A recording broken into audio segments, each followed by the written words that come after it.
Taste the Daily.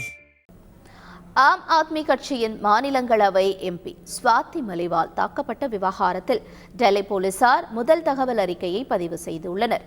Delhi முதலமைச்சர் அரவிந்த் கெஜ்ரிவால் இல்லத்தில் வைத்து அவரது உதவியாளர் பிபவ் குமார் தன்னை தாக்கியதாக ஸ்வாதி மலிவால் கடந்த மே 13ஆம் தேதி புகார் அளித்திருந்தார்.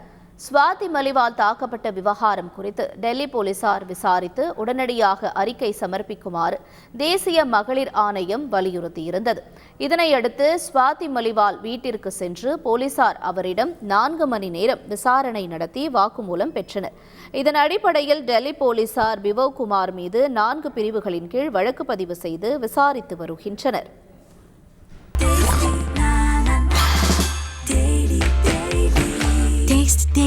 Taste the Daily.